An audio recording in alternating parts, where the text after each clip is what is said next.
Assalamualaikum warahmatullahi wabarakatuh. Waalaikumsalam warahmatullahi wabarakatuh.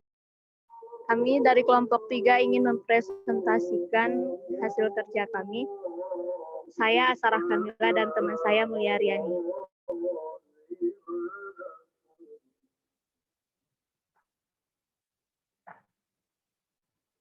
Pengertian pemberdayaan masyarakat.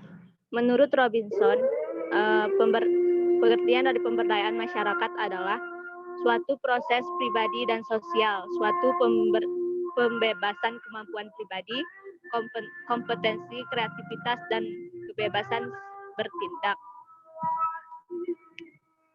Mengemukakan bahwa pemberdayaan mengacu pada empowerment yang berarti memberi daya, memberi power atau kekuatan kepada pihak yang kurang berdaya.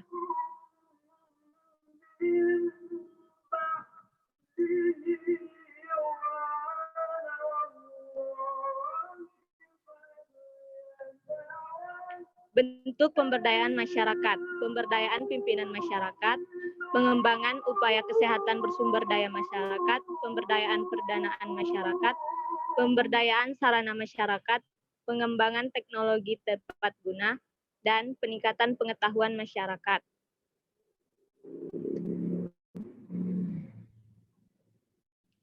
Prinsip pemberdayaan masyarakat.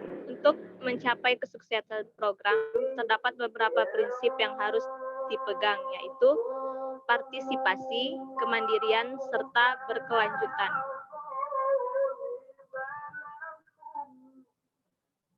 Baiklah, slide selanjutnya akan dilanjutkan oleh teman saya, Mulia Riani.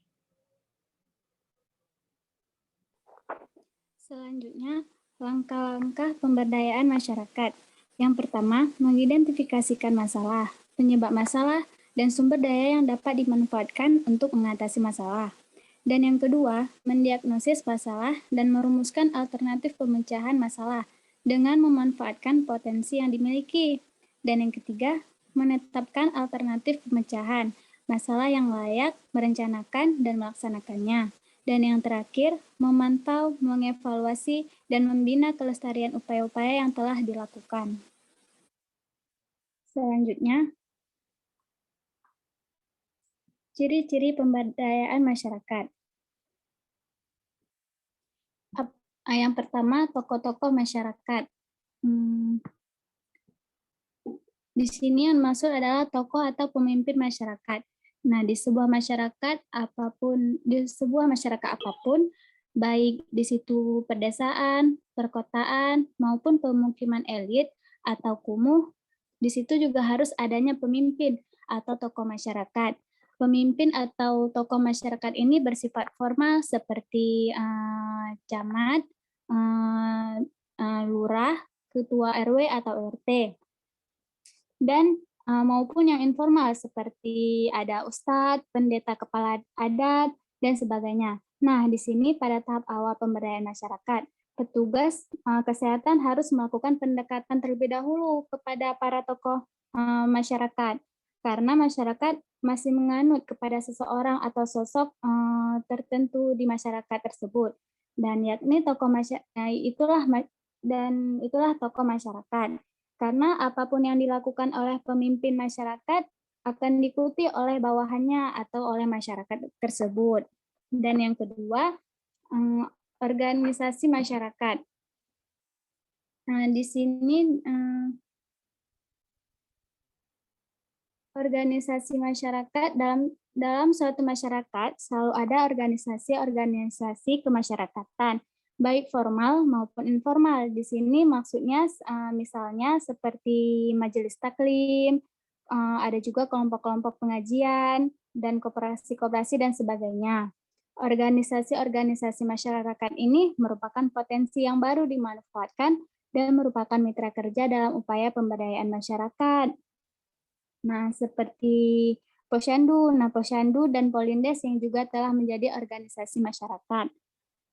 Di sini merupakan wujud kerjasama dari kemitraan antara puskesmas, pemerintah setempat. Dan yang ketiga, ada pendanaan masyarakat. dana masyarakat, dana sehat, dan yang ketiga ada dana masyarakat, dan yang keempat ada material masyarakat. Sumber daya alam adalah salah satu potensi masyarakat.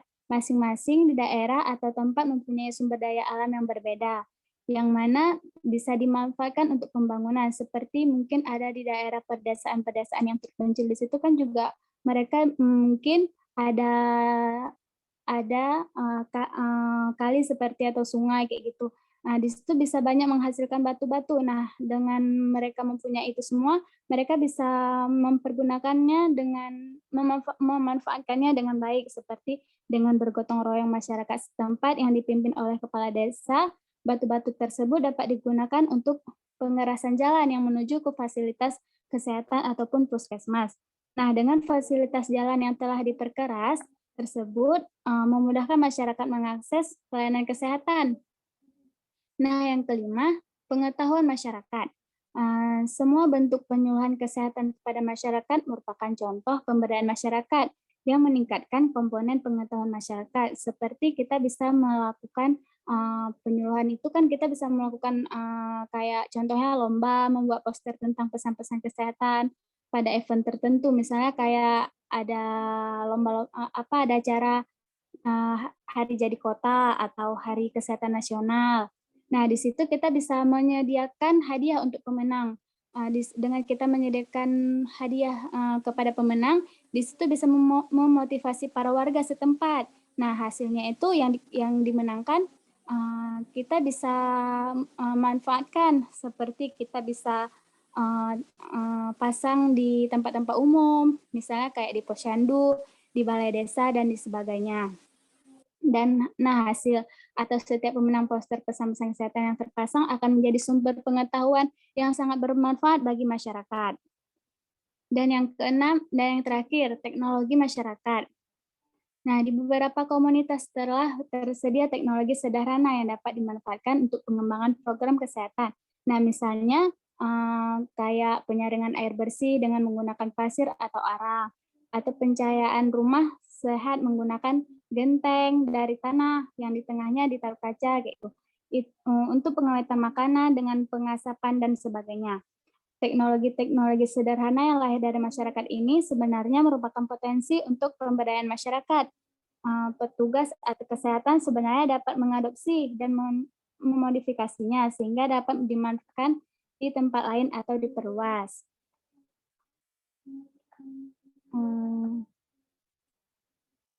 Mungkin hanya ini yang bisa saya sampaikan. Apa ada pertanyaan?